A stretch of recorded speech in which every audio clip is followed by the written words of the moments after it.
next topic. If nanonood kayo ng One Piece, basically nagkaroon siya ng isang napakalaking event.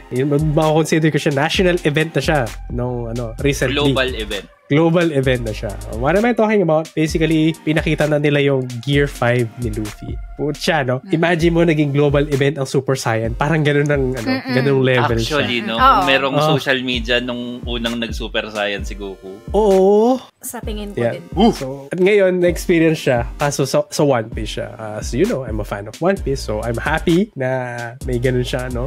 May mga... impact. Yes, naramdaman ko. I was there. I was part of this. Pero ang ganda. Ako napanood ko lang yung clip nung mismong pag-transition. Umpisa mo na. Hindi ko na pinapanood ko dati yung One Piece, pero hindi ko na siya yung natuloy. Ang ganda nung grabe yung score, yung music score.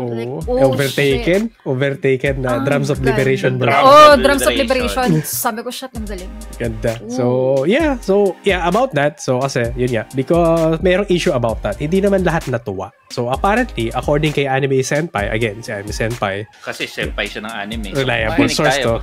Yes. So, reliable source to. So, merong isang Attack on Titan fan na gumawa ng 300 fake accounts for the sake of review bombing the episode. Yung episode 1071 ng One Piece. Bakit? Bitter siya. Tribalism. Oh. Tribalism.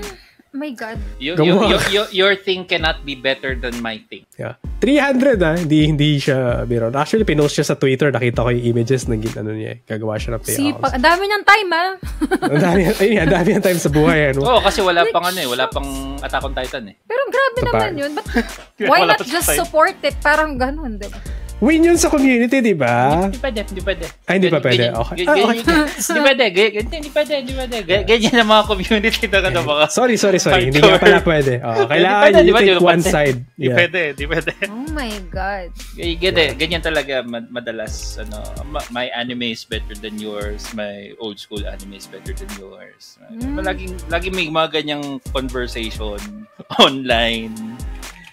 Lalo na Parang bakit naman? Parang ang dami na lumabas na anime na ang gaganda. Parang hindi mo sila mako-compare na na mas better to. Kasi lalo na kung magkakaiba. Parang ganun. Ang layo, lalo na kung Attack of Titans yung sinasabi. Kasi for sure, yung fan ng Attack of Titans, fan din sila ng One Piece. I don't get. I actually don't get yung pagiging tribalism ng mga ganyan. Tsaka layo ng concept nung story and nung anime na yun sa isa't isa. Parang you can't compare it. Parang ganun. For me, in my opinion, parang... But my anime is deeper with diba? deeper meaning. Nakakalungkot na may mga ganyan. Parang, diba? Grow up. Wow, natagalit na. Wow. Hindi, pero kasi diba, parang, yun na nga, buti nga, dumadami pa rin, considering sa technology ngayon, parang yung iba, nabibisi na sa kung ano-anong bagay. Nakakatuwa na madami pa rin at dumadami pa yung tumatangkilik sa anime. Diba? Parang, dapat nga, support nila yung mga ganyan para mas lalong ma-hype and all. Why pero bash? No. Yeah. So, I think I mentioned episode 1071. Shit, ano ba yung last kong episode na panood? Feeling ko wala man ako sa 500. 1071 yung nire-review pa nila. Naalala ko yung kay Dovi. And then, if I'm not mistaken, meron pa siyang at least 3 to 5 years para matapos yung anime. Yep. So, mahaba-haba pa. Yeah. Ilang taon na tayo nun? Yung mga fan ni Luffy matatanda na rin everything. Pero, honestly, kasi tanda na ni Garp. Yeah. Pero, to be honest, may kilala ako, pinanood niya yung One Piece twice. Twice? Ay, ako din. May friend ako, ginawa niya yun. Sabi niya, ilang days, binilang niya, pero sabi ko, kaya pala, sabi niya ganun. Kaya daw. Kaya pala. Hindi nga. Magay mata niya. Shell, kaya pala. Katabi niya mga 3 case ng Lipobitan. May hawak ba siyang credit card sa mesa na yeah. Nakalimutan ko na. Kaya, guys. Sabi niya kaya daw sa isang taon. Isang taon. Oo, isang taon. I think kaya. Kaya ko din siguro. Pero... Kasi although siya, ang masaklap, ito talaga, kumbaga, pinanood niya na nga noon, kumbaga, na-updated siya, tapos inulit lang niya out of boredom kasi gusto niyang tansyahin. Siya. Yun nga, parang na siya, naghihintay siya ng anime. Sinaside, niya yon, parang na-miss lang niya, parang to... Tsaka kailangan fresh siya pagka sinalubong niya yung Drums of Liberation. Sa mga girls dyan, that's a keeper. Actually, yun lang months. Loyal wala yun. So, loyal nun. Wala kang hahanapin sa pagka-loyal nun. Diba? Pero, yun nga. Matyaga pa, My golly. Kaya daw. Siguro months niyang pinanood din sa tingin ko. Kaya namang humabol. Sipag shit. Pero yun nga. Bata lang kasi yun. Kung panoorin nyo, i-advise ko. So, mahabol ko pa. Hindi naman. Every season yung panoorin. Huwag yung panoorin na dire-diretso. Sa Netflix kasi, kaya. Every season yung tirahin. Para makahabol pa kayo. Kaya naman, guys. Kaya sa mga gusto pa, lalo na, syempre na-hype nga yung na yun. Kaya naman. So, mapapayo namin, umpisahan nyo na ngayon. Yun yung umpisa na daw ni Chel mamaya. Pitikin nyo na. Nakano na nga sa akin Plinay ko na. 1071 lang naman. Sinip ko na Oy, multiply mo ng 20 minutes. 20 minutes. So, ilang yun. Diba? Ayun. Kaya. Yun. Calculate for us. Calculate na lang din. May na ako sa math. So, ayun nga. Na-mention ko kanina yung planong magre-review bomb is yun nga. Sa Twitter, pinost yung plano niya in-review bomb niya. And then, ang target nila is IMDb. Yung specific episode na yun. Di ko alam anong follow-up kung ano nangyari kasi nag-instigate siya. Di ko alam anong nangyari.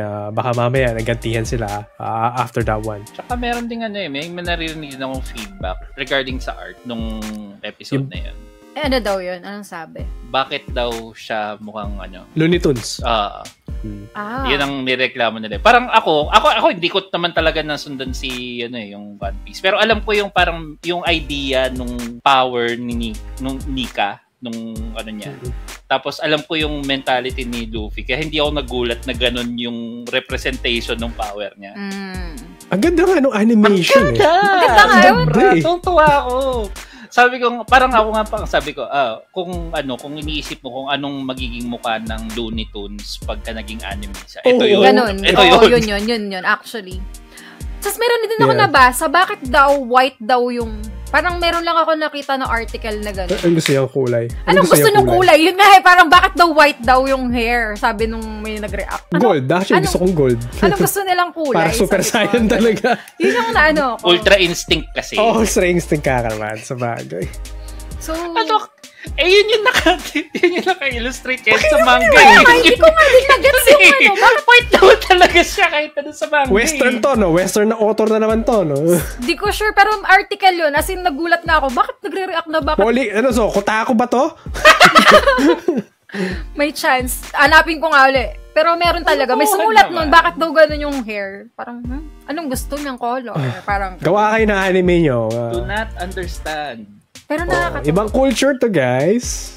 Western, I don't want to go into that. Pero kayo, guys. So, that's it. That's all the topic we have for today. If you have topic suggestion, feel free to leave in the comments ng YouTube para mabasa namin sila next time and then ma-incorporate namin sila sa future discussion. If you'd like to support us, you can follow, like, comment, subscribe depending on which platform you are. To join yung discussion, available kami every Friday. Actually, Sabado na. Saturday na. Sa Twitch.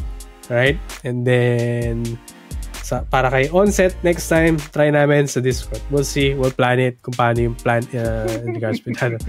Kasi maraming moving parts And then, maraming possible na errors na mangyari. And then, again, if you'd like to be our guest, let us know. We can arrange that. PM dyan na yung Pinoy Gamer Facebook page or yung Pinoy Gamer na Discord account. Yun lang. And again, I would like to shout out dun sa mga nagstay, sa mga nanood. Shout out kay Onset. Shout out kay Saber Loli. Shout out kay Jose Marichan. Shout out din kay Tokay Licious, ang active Super active. I would like to introduce mga host natin. Go ahead, Shell. Hi guys. So, ayun, thank you for watching and listening to our podcast. This is Pearly Chell, your correspondent from Pinoy Gamer. So, pwede po kayo mag-follow and subscribe sa mga social media ko. Just search for Pearly Chell. And please do support us sa meron din kaming Spotify, di ba? If I'm not mistaken. Nandun siya sa we're Spotify. also available in Spotify and sa YouTube. Thank you guys. And then we also have Sides. Hi guys, Sides, 50% girl dad, 50% stay-at-home husband, 100% geek. Thanks. And ako nga pala si Zero.